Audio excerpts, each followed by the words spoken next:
여기 한국 같은 작은 나라는 미국의 혁신을 따라올 수 없다라고 외치는 여성이 있습니다. 그녀는 CNN 경제 에너지 분야 기자라고 하는데요. 그녀는 왜 이렇게 믿고 있는 걸까요? 그리고 어떤 일로 충격을 받게 되는지 궁금합니다. 그럼 오늘 사연 시작합니다. 한국이 제게 뭔가를 가르쳐 줄 거라고는 생각도 못했어요. 적어도 기술에 관해서는요. 제 이름은 켈리 스톨튼이고 미국 CNN에서 경제와 에너지 분야 기자로 일하고 있었어요. 매일 새로운 에너지 기술, 전기차, 그리고 미국이 어떻게 세계를 선도하며 새로운 것들을 만들어내는지에 대한 기사를 쓰고 있었죠. 스탠포드 대학에서 에너지 시스템 공학을 공부했던 저는 어떤 나라도 미국의 혁신을 따라올 수 없다고 믿고 있었어요. 특히 천연 자원이 많지 않은 한국 같은 작은 나라는요. 화요일 오후 CNN 사무실이었어요.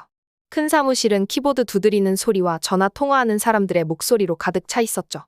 높은 창문으로 햇빛이 들어와 바닥에 무늬를 만들고 있었어요. 전 전기차에 관한 기사를 쓰고 있는데 제 상사 로버트 올리버가 파란색 폴더를 들고 제 책상으로 걸어오고 있었어요. 켈리, 다음 취재는 한국의 부탄가스에 관한 거야. 그가 말했어요.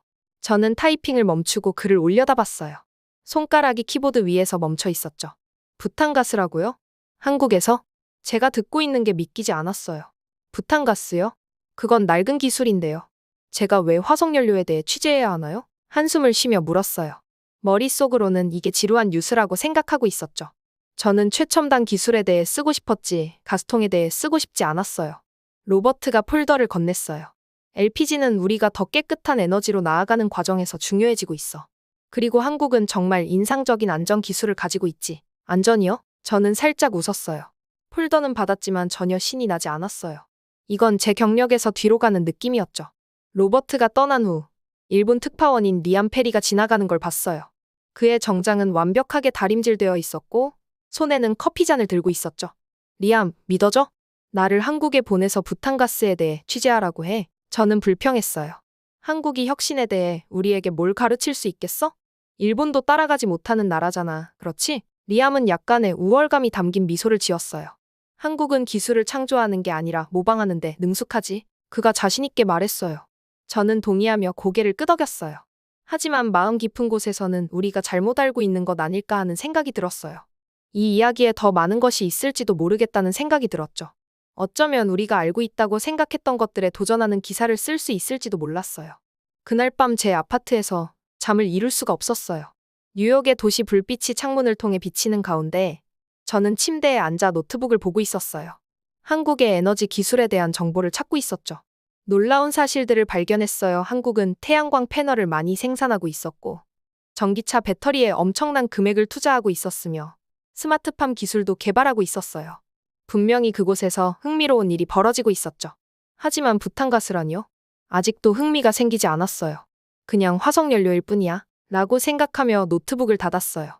침대 옆에 디지털 시계는 새벽 2시 17분을 가리키고 있었어요. 잠을 자야 했어요. 한국행 비행기는 48시간도 채 남지 않았으니까요. 다음 날, 저는 가방을 싸고 있었어요. 정장을 깔끔하게 접어서 넣고 노트북과 녹음 장비는 기내 반입 가방에 넣었어요. 로버트가 준 폴더가 부엌 테이블 위에 놓여 있는 걸 보았죠. 아직 읽지 않았어요. 커피 한 잔을 들고 마침내 폴더를 열었어요. 안에는 한국의 부탄가스 산업에 관한 보고서가 있었어요. 폴더에는 안전 통계, 생산량, 세계 시장 정보가 들어있었죠. 한 가지 사실이 눈에 띄었어요. 한국 부탄가스 용기는 거의 완벽한 안전 기록을 가지고 있었어요. 가스 폭발 사고가 정기적으로 일어나는 세상에서 이건 특이한 일이었죠. 여기 정말 이야깃거리가 있을지도 모르겠네. 커피를 한 모금 더 마시며 혼잣말을 했어요. 비행기 출발 당일 아침, 저는 아파트에 서서 싸놓은 가방들을 바라보고 있었어요. 제 집은 바쁜 뉴욕 기자의 집이라고 하면 딱 떠오르는 그런 모습이었죠. 거의 사용하지 않는 조리기구가 있는 작은 부엌, 좀처럼 켜지 않는 TV를 향해 있는 편안한 소파가 있는 거실, 그리고 에너지, 경제, 국제 정치에 관한 책들로 가득 찬 책장이 있었어요. 전화기를 집어 이메일을 마지막으로 한 번 더 확인했어요. 한국에너지공단의 연구원이자 제 가이드가 될 김우진이라는 분의 메시지가 있었어요. 이메일은 완벽한 영어로 작성되어 있었고 일주일 동안의 일정이 자세히 적혀 있었어요. 공장 견학, 안전시연, 연구실 방문 일정이 빽빽했죠. 적어도 전문가처럼 보이네 하고 생각했어요. JFK 공항으로 가는 택시 안에서 생각할 시간이 있었어요. 높은 맨해튼 빌딩들이 창문 너머로 지나가는 동안 우리는 다리를 건너고 있었죠. 저는 7년 동안 에너지에 관한 기사를 써왔고 항상 미국이 어떻게 세계를 선도하는지에 초점을 맞추고 있었어요. 제가 놓치고 있던 것이 있었을까요? 제가 간과했던 곳에서 혁신이 일어나고 있었을까요? 비행기가 이륙하면서 아래로 뉴욕이 점점 작아지는 걸 지켜봤어요. 앞으로 13시간 동안 저는 세계 사이에 매달려 있을 거예요. 편안한 믿음을 뒤로하고 알 수 없는 무언가를 향해 가고 있었죠. 그때는 몰랐지만 이 여행은 혁신, 기술, 그리고 저 자신에 대해 제가 알고 있다고 생각했던 모든 것을 바꿔놓을 거였어요. 비행기가 구름을 뚫고 올라가는 동안 저는 눈을 감았어요. 한국이 기다리고 있었고 그곳에는 제가 전혀 예상하지 못했던 이야기가 있었죠. 13시간의 비행 끝에 우리 비행기가 드디어 한국의 인천공항에 착륙했어요. 다리는 뻣뻣하고 어정쩡한 자세로 잠을 자서 목이 아파오고 있었죠. 하지만 공항에 발을 들여놓는 순간 피로가 싹 사라졌어요. 눈앞에 보이는 광경에 놀라고 있었거든요. 공항은 뉴욕의 JFK와는 전혀 달랐어요. 깨끗하고 현대적이고 조용했죠. 공기도 상쾌하게 느껴지고 있었어요. 디지털 스크린에는 여러 언어로 정보가 표시되고 있었고 사람들은 자동화된 출입국 게이트를 통해 부드럽게 이동하고 있었어요. 모든 것이 완벽하게 작동하는 것처럼 보였죠. 여기가 정말 한국인가? 혼자 궁금해하고 있었어요. 첫인상부터 제가 예상했던 것과는 달랐어요. 출구 근처에서 감색 정장을 입은 남자가 다가왔어요. 단정한 검은 머리에 안경을 쓰고 있었죠. 그의 미소는 친절하면서도 전문적이었어요. 스톨튼 씨, 저는 한국에너지공단의 김우진입니다. 한국에 오신 것을 환영합니다. 그가 완벽한 영어로 말했어요. 그의 손을 잡으며 명함을 양손으로 건네는 모습이 눈에 띄었어요. 한국 문화에 대한 간단한 조사에서 읽었던 존중의 표시였죠. 마중 나와주셔서 감사합니다. 저는 그의 훌륭한 영어 실력과 전문적인 태도에 대한 놀라움을 감추려고 하면서 대답했어요. 김 씨는 밖에서 기다리고 있던 세련된 하얀색 버스로 저를 안내했어요. 공항을 떠나면서 경치는 도시 건물에서 녹색 언덕과 들판으로 바뀌고 있었어요. 김 씨는 가는 길에 흥미로운 명소들을 가리키며 설명해 주었죠. 그는 우리가 부탄가스 공장이 있는 천안으로 향하고 있다고 설명했어요. 한국은 천연 에너지 자원이 많지 않습니다. 버스가 매끄러운 고속도로를 달리는 동안 김 씨가 설명했어요. 그래서 효율성과 안전에 그렇게 많은 초점을 맞추고 있죠. 우리가 사용하는 모든 자원을 신중하게 다루어야 합니다. 저는 공손하게 고개를 끄덕였지만 속으로는 정말 캠핑용 가스통에 대해 취재하러 여기 온 건가? 하고 생각하고 있었어요. 의구심에도 불구하고 저는 점점 호기심이 생기고 있었어요. 시골 풍경은 아름다웠고 정돈된 농장들과 멀리 보이는 산들이 있었죠. 모든 것이 정리되고 잘 관리된 모습이었어요. 2시간 운전 끝에 우리는 목적지에 도착했어요. 저는 연기가 나는 굴뚝과 녹슨 문이 있는 작은 공장을 예상했어요. 하지만 제가 본 것은 턱이 떨어질 정도였죠. 부탄가스 공장은 엄청나게 컸어요. 김 씨에 따르면 약 13만 평방미터 정도라고 했어요. 건물은 현대적이었고 빛나는 흰 벽을 가지고 있었죠. 열 센서가 달린 보안 게이트가 입구를 지키고 있었어요. 방탄 유리창과 카메라가 곳곳에 설치되어 있었고요. 공장이라기보다는 첨단 연구 시설처럼 보였어요. 이 공장은 하루에 70만 개의 가스통을 생산합니다. 김 씨가 말했어요. 그리고 세계 시장 점유율의 90%를 차지하고 있죠. 저는 거의 제 발에 걸려 넘어질 뻔했어요. 90%요? 그럴 리가 없는데요. 그 숫자는 불가능해 보였어요. 어떻게 한국의 한 공장이 어떤 제품의 세계 시장 대부분을 장악할 수 있을까요? 입구에서 우리는 박성관 제조팀장을 만났어요. 그는 키가 크고 짧은 머리를 하고 있었으며 안전모와 함께 깨끗한 유니폼을 입고 있었죠. 그의 악수는 단단했고 눈빛에서 자신감이 느껴지고 있었어요. 박 팀장은 먼저 우리를 브리핑 룸으로 안내했어요. 큰 화면에서 그는 회사의 역사와 미래 계획을 보여주었죠. 그는 각 용기의 누출 가능성을 어떻게 테스트하는지 설명했어요. 우리는 모든 용기를 56kg의 압력 하에서 테스트합니다. 그가 말했어요. 하지만 미국에서는 15kg으로 테스트하고 있어요. 저는 제 지식에 약간 자부심을 느끼며 끼어들었어요. 박 팀장은 미소를 지었어요. 네, 많은 나라들이 테스트에 더 높은 압력을 사용합니다. 하지만 우리는 낮은 압력 테스트가 높은 압력으로는 놓칠 수 있는 아주 작은 문제들을 찾아낼 수 있다는 것을 발견했습니다. 우리는 안전에 관해서는 타협이 있어서는 안 된다고 믿습니다. 그의 말에 저는 잠시 생각에 잠겼어요. 그런 방식으로는 생각해 본 적이 없었거든요. 브리핑 후 우리는 특별한 보호복을 입었어요. 머리부터 발끝까지 덮는 흰색 수트, 보안경, 그리고 헬멧이었죠. 우리는 마치 우주 산책을 준비하는 우주비행사처럼 보였어요. 박 팀장은 우리를 공장 바닥 위에 관찰 데크로 안내했어요. 아래에서 본 광경은 놀라웠어요. 공장은 티 하나 없이 깨끗했죠. 유니폼을 입은 작업자들은 목적을 가지고 움직이고 있었어요. 컨베이어 벨트를 따라 큰 기계들이 윙윙거리고 있었지만 미국에서 방문했던 공장처럼 시끄럽지는 않았어요. 박 팀장이 한 구역을 가리켰어요. 여기서는 레이저 센서가 각 용접 부위를 2번 확인합니다. 그런 다음 사람의 눈으로 모든 나사를 검사하죠. 우리는 가스 누출을 방지하는 특별한 이중 밀봉 기술을 사용합니다. 저는 가스통이 라인을 따라 움직이는 것을 지켜봤어요. 각각의 통은 믿을 수 없을 정도로 세심하게 다뤄지고 있었죠. 다른 구역에서는 가스통에 가스를 채우고 있었어요. 이 구역에는 폭발 방지 장비, 자동 소화 시스템, 여러 개의 가스 누출 감지기가 설치되어 있었죠. 모든 것이 실시간으로 화면에서 모니터링되고 있었어요. 충전 후에는 각 용기를 55도 물에 담가 다시 누출 여부를 확인합니다. 박 팀장이 설명했어요. 누출이 있으면 거품이 나타날 거예요. 작업자들이 그런 정밀함으로 작업을 수행하는 것을 보면서 저는 이것이 단순한 제조가 아니라는 것을 깨달았어요. 더 예술이나 과학에 가까웠죠. 각각의 작은 금속통은 마치 누군가의 생명이 그것에 달려있는 것처럼 다뤄지고 있었어요. 실제로 그랬으니까요. 우리가 견학하는 동안 예상치 못한 일이 벌어졌어요. 공장의 한 구역에서 갑자기 경보음이 울렸고 빨간불이 깜빡이고 있었어요. 제 심장이 두근거렸죠. 릴리 송이라는 여성 작업자가 신속하게 그 구역으로 이동했어요. 그녀는 당황하지 않고 손으로 몇 개의 밸브를 잠갔어요. 경보음이 멈췄고 모든 사람이 마치 아무 일도 없었던 것처럼 일로 돌아갔어요. 김 씨는 그것이 단지 작은 전력 변동으로 인한 압력 변화일 뿐이라고 설명했어요.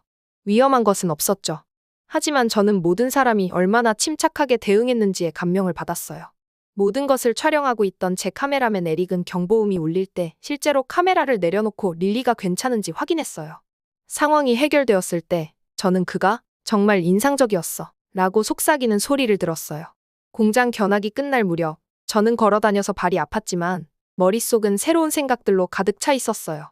제가 본 모든 것이 한국 기술에 대한 제 믿음에 도전하고 있었거든요. 이건 모방이나 따라가는 것이 아니라 선도하는 것이었어요. 내일은 연구센터를 방문하고 지역 주민들과 만남을 갖겠습니다. 김 씨가 도시에 있는 우리 호텔로 돌아가는 길에 말했어요. 그날 밤 저는 호텔 침대에 앉아 메모와 우리가 찍은 영상 자료를 검토하고 있었어요.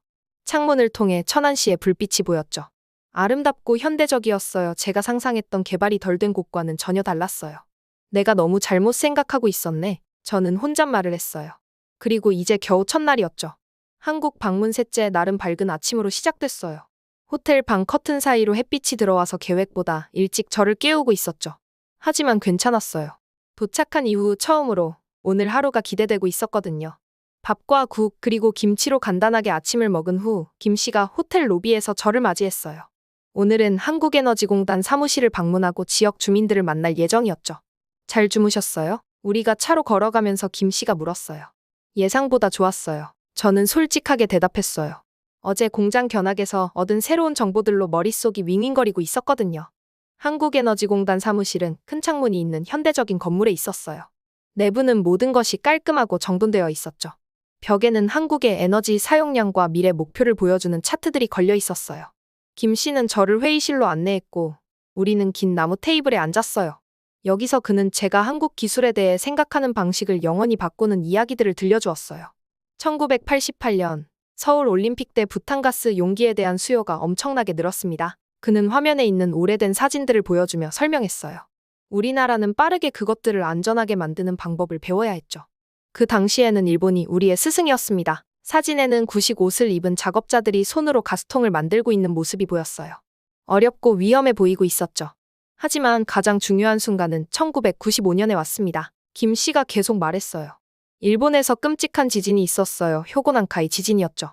많은 건물들이 무너졌고 사람들은 요리와 난방을 위한 비상연료 공급이 필요했습니다. 그는 잠시 멈추고 다음에 올 내용의 중요성을 제가 이해하고 있는지 확인하듯 저를 바라봤어요.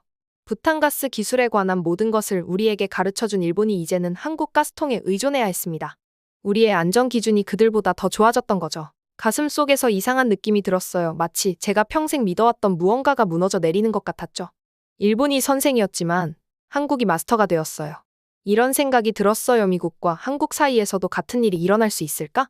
발표 후 우리는 흰 가운을 입은 과학자들이 새로운 가스통 디자인을 테스트하고 있는 실험실을 걸어서 둘러봤어요.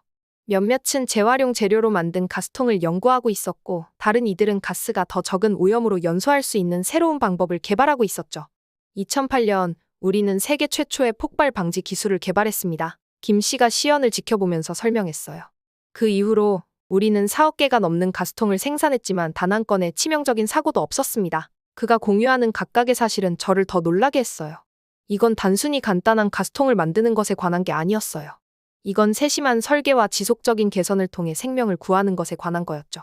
다음 방문지는 직원 교육센터였어요. 여기서 저는 이준혁 수석 품질 관리자를 만났어요. 그는 김 씨보다 나이가 많았고 회색 머리카락과 웃을 때 주름지는 친절한 눈을 가지고 있었죠. 신입 직원들은 공장에서 일하기 전에 여기서 3개월 동안 훈련을 받습니다. 이 씨가 시설을 보여주며 설명했어요. 한 방에서는 사람들이 샘플 가스통에 용접 연습을 하고 있었고 다른 방에서는 컴퓨터로 안전 절차를 공부하고 있었어요. 벽에는 1970년대의 오래된 흑백 사진들이 걸려 있었는데 작업자들이 완전히 손으로 가스통을 만드는 모습을 보여주고 있었죠. 우리는 단지 기술적인 능력만 가르치는 게 아닙니다. 이 씨가 진지한 목소리로 말했어요. 우리는 철학도 가르치죠. 우리는 작업자들에게 이렇게 말합니다. 우리는 가스통을 만드는 것이 아니라 사람들의 생명을 위한 안전을 만들고 있다. 그의 말이 제 마음 깊은 곳에 와닿았어요. 이건 단지 기술에 관한 것이 아니었어요. 인간의 생명을 돌보는 것에 관한 거였죠. 점심 식사 후 우리는 예상치 못한 일이 벌어지고 있는 공장 근처의 작은 공원으로 향했어요. 약 20명의 사람들이 표지판을 들고 서 있었어요. 시위였죠. 무슨 일이 일어나고 있는 거죠? 저는 김 씨에게 물었어요. 공장이 확장 계획을 가지고 있습니다. 그가 설명했어요. 일부 지역 주민들이 소음과 안전에 대해 우려하고 있죠. 우리가 다가가자 작은 여성 한 명이 그룹에서 떨어져 우리 쪽으로 걸어왔어요. 그녀는 밝고 단호한 눈빛을 가지고 있었고 작은 체구에도 불구하고 자신감 있게 움직이고 있었어요. 미국에서 오신 기자분이신가요? 그녀가 저에게 직접 물었어요. 저는 정수민이라고 합니다. 지역 활동가예요. 김 씨는 불편해 보였지만 우리의 대화를 막으려 하지는 않았어요. 제가 이야기 좀 해도 될까요? 정 씨가 물었어요. 우리 지역 사회와 공장은 함께 살아갈 방법을 찾아야 해요. 이건 단지 기술에 관한 게 아니에요. 사람들의 일상적인 삶에 관한 거죠. 우리는 벤치에 앉았고 그녀는 지역 사회의 우려를 설명했어요. 그들은 공장 자체에 반대하는 것이 아니었어요. 그들은 그것이 일자리를 제공하고 중요하다는 것을 알고 있었죠. 하지만 그들은 증가하는 교통량, 밤의 소음, 그리고 사고가 발생했을 때 어떤 일이 일어날지 걱정하고 있었어요. 정 씨의 이야기를 들으면서 저는 이야기의 다른 측면을 보고 있다는 것을 깨달았어요. 혁신은 단지 공장 벽 안에서 일어나는 일에 관한 것만이 아니었어요. 그것은 또한 기술이 주변 지역사회의 실제 사람들에게 어떤 영향을 미치는지에 관한 것이기도 했죠. 정 씨의 허락을 받아 저는 우리의 대화를 녹음하고 시위 사진을 찍었어요. 이것은 이야기의 중요한 부분이었어요. 제가 원래 계획에만 머물렀다면 놓쳤을 수도 있는 부분이었죠. 그날 오후 늦게 우리는 연구원들이 새로운 제품을 개발하고 있는 미래기술연구소를 방문했어요. 한 팀은 100% 재활용이 가능한 가스통을 개발하고 있었고 다른 팀은 가스가 더 적은 탄소 배출로 연소할 수 있는 방법을 찾고 있었어요. 우리의 가장 큰 도전은 균형입니다. 연구소장이 설명했어요. 우리는 안전하고 저렴하며 환경 친화적이고 지역사회에서 받아들여지는 제품을 만들고 싶습니다. 하루가 끝나고 호텔로 돌아가는 길에 저는 한국 시골 위로 지는 석양을 바라보고 있었어요. 들판과 작은 집들이 창문 밖으로 지나가고 멀리 산들은 보라색으로 서 있었죠. 김 씨, 저는 조용히 말했어요. 제가 한국에 대해 잘못 생각하고 있었던 것 같아요. 그는 미소를 지었지만 아무 말도 하지 않았어요. 말할 필요가 없었죠. 우리 둘 다 제 이해가 완전히 바뀌었다는 것을 알고 있었으니까요. 그날 밤 호텔방에서 저는 제 기사를 위한 메모를 쓰기 시작했어요. 하지만 제가 계획했던 단순한 기술 보고서 대신 이제 저는 훨씬 더 깊은 무언가를 쓰고 있었어요. 혁신이 실제로 어떻게 작동하는지, 기술과 지역사회가 어떻게 연결되는지, 그리고 때로는 가장 좋은 교훈이 우리가 가장 적게 예상했던 곳에서 온다는 이야기였죠. 내일은 한국에서의 마지막 날이 될 거였고, 저는 이미 제가 왔을 때보다 훨씬 더 많은 것을 가지고 떠날 것이라는 걸 알고 있었어요. 한국 방문 넷째 날, 호텔 로비에서 노트북으로 작업하던 중 뜻밖의 만남이 있었어요. 제 옆 테이블에 앉은 서양인 남성이 제 노트북 화면에 있는 부탄가스 공장 사진을 보고 미소를 지었습니다. 혹시 그 공장에 관한 취재를 하시나요? 그가 친근한 영국 억양으로 물었어요. 그는 자신을 마이클 핸더슨이라고 소개했는데 영국의 안전공학 컨설턴트로 지난 5년간 여러 나라의 가스 안전 시스템을 평가해왔다고 했습니다. 한국의 부탄가스 안전 기록은 정말 놀랍습니다. 그가 커피를 마시며 말했어요. 제가 본 모든 국가 중에서 가장 철저하죠. 마이클은 노트북을 열고 그의 연구 데이터를 보여주었어요. 지난 10년간 주요 나라들의 가스 관련 사고율을 비교한 차트였죠. 한국에서는 거의 바닥에 붙어 있었습니다. 처음엔 한국의 통계를 믿지 않았어요. 그가 웃으며 고백했습니다. 하지만 직접 와서 봤더니 모든 게 사실이더군요. 그는 한국 시스템의 가장 큰 강점은 기술만이 아니라 문화적 요소라고 설명했어요. 그들은 안전을 제품이 아닌 과정으로 봅니다. 그리고 그 과정에는 제조사뿐만 아니라 사용자도 포함됩니다. 마이클은 한국에서만 봤다는 특별한 가스 안전 교육 프로그램에 대해 이야기했어요. 초등학생들이 부탄가스를 안전하게 사용하는 법을 배우고 노인들을 위한 무료 가스 누출 점검 서비스도 있다고 했습니다. 그리고 이 모든 것이 자연스럽게 문화의 일부가 되었어요.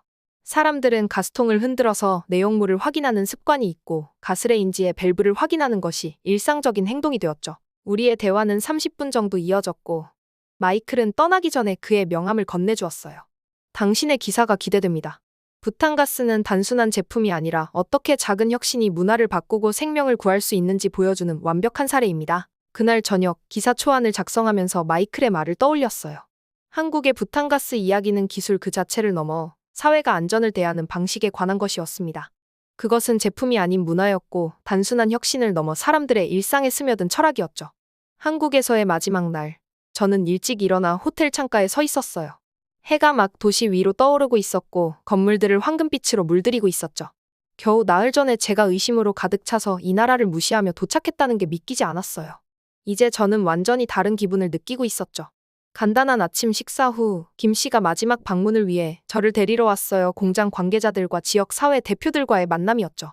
제가 정 씨의 공장 확장에 대한 우려에 관심을 표현한 후에 그들이 이 특별한 미팅을 마련해 주었어요. 회의는 공장 근처의 커뮤니티 센터에서 열렸어요. 큰 창문을 통해 햇빛이 들어와 긴 테이블 주변에 약 20명의 사람들이 앉아있는 방을 밝게 비추고 있었죠. 한쪽에는 정장을 입은 공장 관리자들이 앉아 있었고 다른 쪽에는 평상복을 입은 지역 주민들이 앉아 있었어요. 정 씨가 그들 사이에 앉아 있었는데 제가 들어오는 것을 보고 고개를 끄덕이며 인사했어요. 공장 측의 박 씨가 먼저 말했어요. 그는 일자리를 창출하고 회사 성장을 돕는 새로운 생산 라인을 추가하는 계획을 설명했죠. 그런 다음 정 씨가 소음, 교통, 안전에 대한 지역 사회의 우려에 대해 이야기했어요. 논쟁하는 대신 놀라운 일이 벌어졌어요. 공장 관리자들이 주의 깊게 듣고 있었어요. 그들은 메모를 하고 있었고 지역 사회의 우려를 더 잘 이해하기 위해 질문도 하고 있었죠. 회의가 끝날 무렵 그들은 추가 방음벽을 설치하고 트럭 배달을 주간에만 제한하며 지역 주민들이 안전 조치를 점검할 수 있는 월간 오픈하우스를 개최하기로 합의했어요. 심지어 공장 입구 근처에 작은 공원도 만들기로 했죠. 회의를 나오면서 저는 김 씨에게 말했어요. 정말 인상적이었어요. 미국에서는 이런 종류의 회의가 보통 모두 화가 난 채로 끝나거든요. 김 씨는 미소를 지었어요. 혁신은 단지 더 좋은 제품을 만드는 것만이 아닙니다. 사람들과 더 좋은 관계를 만드는 것도 혁신이죠. 짐을 챙기기 위해 호텔로 돌아가는 동안 그의 말이 계속 머릿속에 맴돌고 있었어요. 이제 귀국 비행기를 타기 위해 공항으로 향할 시간이었죠. 인천공항으로 가는 버스 안에서 저는 창밖에 한국 시골 풍경을 바라보고 있었어요. 들판과 산들이 지나가고 현대적인 도시와 옛 사찰들도 보였죠. 모든 것이 이제는 달라 보였어요. 불과 며칠 만에 한국에 대한 제 시각뿐만 아니라 진정한 혁신이 무엇을 의미하는지에 대한 이해도 바뀌었어요. 공항에서 김 씨는 저를 보안 검색대까지 배웅했어요. 당신의 보도가 진짜 한국을 보여주길 바랍니다. 그가 작별 인사로 악수를 하며 말했어요. 계획했던 것과는 다를 거예요. 저는 인정했어요. 훨씬 더 좋은 방향으로요. 뉴욕으로 돌아가는 14시간의 비행은 생각할 시간을 충분히 주었어요. 비행기가 태평양 위로 날아가는 동안 저는 노트북을 열고 글을 쓰기 시작했어요. 제가 본 기술뿐만 아니라 그 뒤에 있는 사람들, 그들의 헌신, 철학, 안전과 지역 사회에 대한 배려에 대해 설명하면서 글이 쉽게 써지고 있었죠. 저는 압력 경보를 침착하게 처리했던 릴리송에 대해 썼어요. 직원들에게 그들이 단지 가스통이 아니라 안전을 만들고 있다고 가르쳤던 이 씨에 대해서도 썼죠. 공장의 중요성을 존중하면서도 지역 사회를 위해 싸우는 정 씨에 대해서도 썼고요. 그리고 작은 한국 회사가 화려함이 아니라 신뢰성과 정말 중요한 것 인간의 생명에 집중함으로써 세계 시장의 90%를 차지하게 된 방법에 대해서도 썼어요.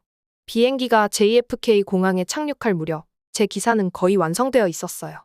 뉴욕의 스카이라인이 저를 맞이하고 있었고 높은 빌딩들이 구름을 향해 솟아오르고 있었죠. 모든 것이 똑같아 보였지만 저는 내면적으로 달라져 있었어요. 다음 날 아침, 저는 CNN 사무실에 일찍 도착했어요. 익숙한 키보드 소리와 전화벨 소리가 공기를 채우고 있었죠. 제 팀장인 로버트 올리버가 저를 발견하고 제 책상으로 걸어왔어요. 한국은 어땠어? 그 가스통에 대해 뭔가 흥미로운 걸 찾았니? 그가 커피잔을 들고 물었어요. 저는 미소를 지었어요. 예상보다 훨씬 더 많은 걸 발견했어요. 이 이야기는 가스통에 관한 게 아니라 혁신이 실제로 어떻게 작동하는지에 관한 거예요. 저는 안전에 숨겨진 혁신, 미국이 한국 제조업에서 배울 수 있는 것이라는 제목의 초안 기사를 그에게 보냈어요. 그가 읽는 동안 그의 눈썹이 놀라움으로 올라갔어요. 내가 예상했던 것이 아니야. 그가 다 읽고 말했어요. 하지만 정말 훌륭해. 내일 출판하자. 출판 후 며칠 안에 제 기사는 CNN에서 가장 많이 공유된 기사 중 하나가 되었어요. 독자들은 혁신에 대한 이런 다른 시각, 화려하고 첨단 기술이 아니라 실제 사람들의 삶을 의미 있게 개선하는 것에 목말라 있는 것 같았어요. 이어진 몇 주 동안 저는 전 세계 독자들로부터 이메일을 받았어요. 일부는 자신들의 나라를 명확하게 봐준 것에 감사하는 한국인들이었고, 다른 이들은 그들이 간과했던 곳에서 일어나고 있는 혁신에 대해 알게 되어 놀란 미국인들이었어요. 심지어 몇몇은 한국의 안전과 품질에 대한 접근 방식에 대해 더 알고 싶어하는 제조 회사들에서 온 것도 있었죠. CNN에 있는 제 책상도 바뀌었어요. 한때 제 학위증만 걸려있던 벽에는 이제 한국 여행 사진들이 전시되어 있었어요. 정밀한 생산 라인이 있는 공장. 지역 사회 그룹과 함께 있는 정시, 그리고 저에게 많은 것을 가르쳐준 작은 부탄 가스통이요. 3개월 후 로버트가 저를 그의 사무실로 불렀어요. 너의 한국 이야기가 우리 눈을 중요한 것에 열어주었어. 그가 말했어요. 우리는 내가 전 세계에 숨겨진 혁신에 대한 새로운 시리즈를 이끌어주길 바란다. 화려하지는 않지만 사람들의 삶에 실질적인 차이를 만드는 장소와 기술들 말이야. 저는 즉시 수락했어요. 제 첫 임무는 태국, 가나, 멕시코로 가는 것이었어요. 모두 예상치 못한 혁신이 일어나고 있는 곳들이었죠. 이 새로운 여정을 위해 짐을 싸면서 저는 집 선반에 작은 한국 부탄 가스통을 놓았어요. 그것은 제가 얼마나 많이 변했는지에 대한 기념품이었어요. 혁신에 대해 모든 것을 안다고 생각했던 기자에서 이제는 가장 좋은 교훈이 종종 우리가 가장 적게 예상하는 곳에서 온다는 것을 이해하는 사람으로요. 한때 제가 중요하지 않다고 무시했던 작은 금속통은 이제 제 가장 큰 직업적 교훈의 상징이 되었어요. 진정한 혁신은 얼마나 고급스럽거나 복잡해 보이는지가 아니라 얼마나 인간의 삶을 개선하는지로 측정된다는 것이죠. 여하튼 사연을 보내주신 켈리 스톨튼 님에게 감사드립니다. 네, 그럼 오늘 사연 어떻게 들으셨나요? 오늘 사연이 재미있으셨다면 좋아요와 댓글 부탁드려요. 지금까지 저는 사연 읽어드리는 감동사연의 왜 정인아였습니다. 끝까지 시청해주신 모든 분들 고맙습니다. 더 좋은 영상으로 다시 찾아뵐게요. 감사합니다.